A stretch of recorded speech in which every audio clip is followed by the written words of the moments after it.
Hi dears, welcome to Next Level School. আজি মই class 10 অৰ pre final exam আছিলে নগাঁও ডিস্ট্ৰিক্টৰ। গতিকে নগাঁও ডিস্ট্ৰিক্টৰ কুৱেশ্যন পেপাৰটো তোমালোকৰ লগত আলোচনা কৰিম আৰু বিশেষকৈ এমসিকিউ পাৰ্টটো মই কোনখিনি হ'ব শুদ্ধ সেইখিনি তোমালোকক দেখুৱাই দিম। গতিকে তোমালোকেও চাই ল'বা কোনখিনি শুদ্ধ কৰিলা কোনখিনি ভুল কৰিলা, লগতে বেলেগ বেলেগ ডিস্ট্ৰিক্টৰ পৰাও যদি চাই আছে তেতিয়াহ'লে নগাঁও ডিস্ট্ৰিক্টৰ কুৱেশ্যনটো ভালকৈ চাই থবা, কাৰণ নগাঁও ডিস্ট্ৰিক্টৰ কুৱেশ্যনটো খুবেই দৰকাৰী হয়। চোৱা, প্ৰথমতে district level internal examination committee Nagaon district pre final assessment 2024 subject English class 10 time 3 hours, full marks আছিল 90। ঠিক আছে, চোৱা, choose the correct answer from the alternatives question নং 1 to কুৱেশ্যন নং 45, অৰ্থাৎ কুৱেশ্যন নং 1 পৰা কুৱেশ্যন নং 45 লৈ শুদ্ধ উত্তৰটো বাছি উলিয়াব লাগে।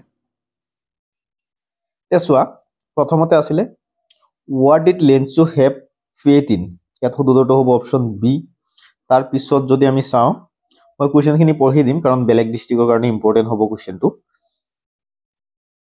Read the following statement and choose the correct option. Lenzo wrote a letter to God. তাৰ পিছত after receiving the reply to his letter, Lenzo was very happy. ইয়াত শুদ্ধ উত্তৰটো হ'ব statement 1 is true and statement 2 is false. ইয়াত শুদ্ধ উত্তৰটো হ'ব অপশ্যন এ।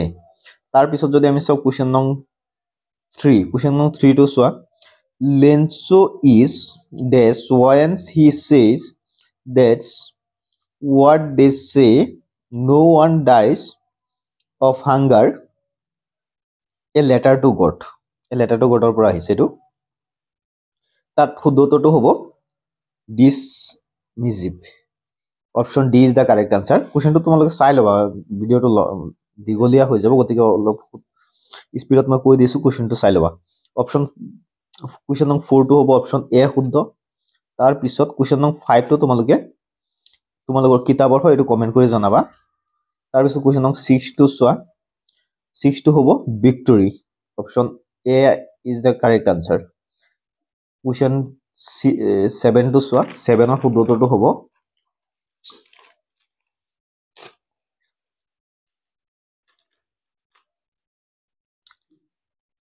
কুৱেশ্যন নং 7ৰ শুদ্ধ উত্তৰটো কি হ'ব?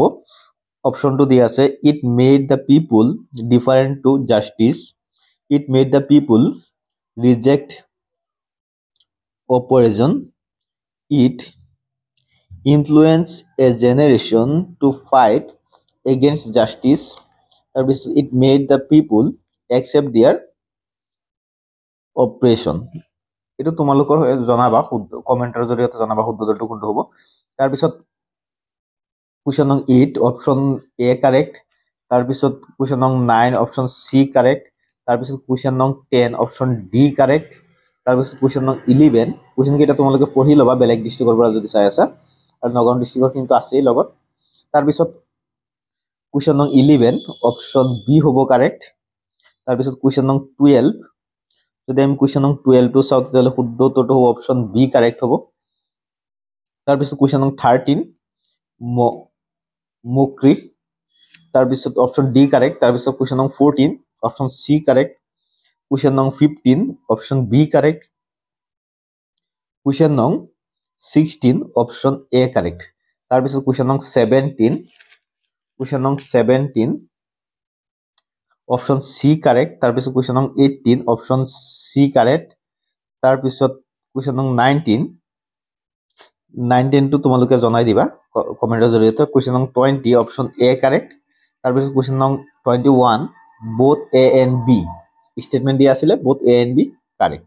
ঠিক আছে, তাৰপিছত কুৱেশ্যন নং 22 অপশ্যন বি কাৰেক্ট। কুৱেশ্যন নং 23 অপশ্যন বি কাৰেক্ট। তাৰপিছত কুৱেশ্যন নং 24 অপশ্যন চি কাৰেক্ট। কুৱেশ্যন নং 25 অপশ্যন বি কাৰেক্ট। কুৱেশ্যন নং 26 অপশ্যন ডি কাৰেক্ট। তাৰপিছত কুৱেশ্যন নং 27 অপশ্যন বি কাৰেক্ট। তাৰপিছত কুৱেশ্যন নং 28 অপশ্যন এ কাৰেক্ট। ঠিক আছে, তাৰপিছত কুৱেশ্যন নং 29ৰ পৰা শুদ্ধ উত্তৰটো হ'ব অপশ্যন বি।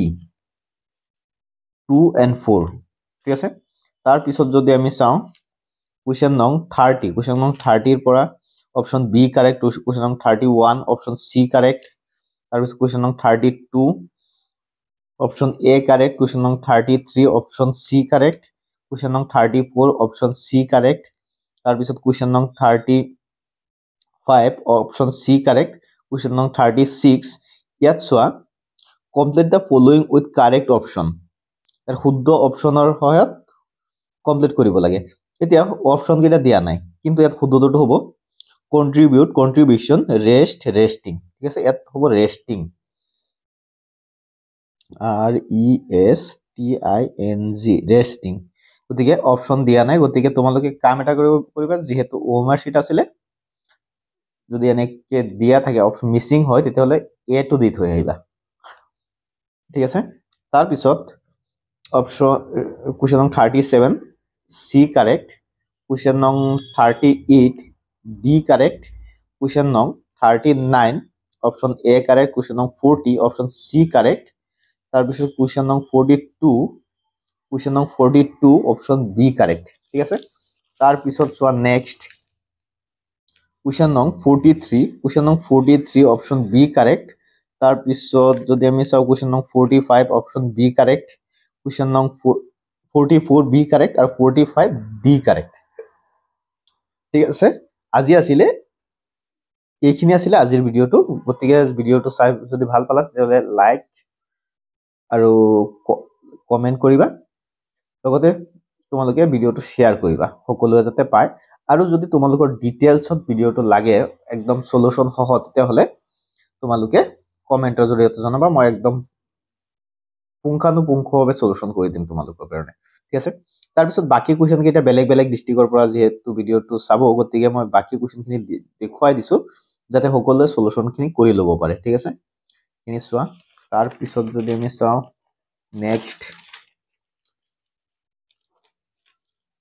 question nung 48 49 এইখিনি আছিল নেকি মই লাহে লাহে দেখুৱাই দিছো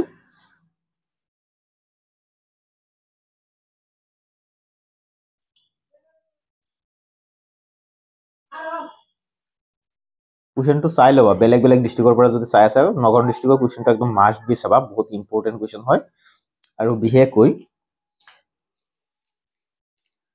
নগৰ ডিস্ট্ৰিক্টৰ পৰা অহা এসএ কিটা ভালকে চাবা ঠিক আছে কি এসএ আহিছিল এইখিনি ভালকে চাবা যেনেকৈ মই এসএ কিটা পঢ়ি দিছো ইম্পৰ্টেন্ট হয় ইয়াৰ পৰা ফাইনালটো এটা অহাৰ সম্ভাৱনা যথেষ্ট বেছি এ বুক ইউ এডমিয়াৰ তাৰ পিছত যদি আমি চাও নেক্সট এসএটো আছে science in everyday life most important আছে তাৰ পিছত ফিজিক্যাল এক্সাৰসাইজ মোস্ট ইম্পৰ্টেন্ট আছে গতি এই তিনটা এসএ চালে মই বাবু ফাইনাল এটা থাকি যাব গতি নগৰ ডিস্ট্ৰিক্টৰ এসএটো ভালকে চাবা আৰু বাকি প্ৰত্যেকটো কোৱেশ্চনে নগৰ ডিস্ট্ৰিক্টৰ ইম্পৰ্টেন্ট হয় গতিকে মই সম্পূৰ্ণ কোৱেশ্চনটো তোমালোকক দেখুৱাই দিছো গতিকে চাই থবা ঠিক আছে এইখিনি আছিল আজিৰ ভিডিওটো যদি ভিডিওটো চাই ভাল পালা লাইক শেয়াৰ এণ্ড সাবস্ক্ৰাইব কৰি ৰাখিবা এন ধৰণৰ ভিডিওসমূহ পাই থাকিবৰ কাৰণে থ্যাংক ইউ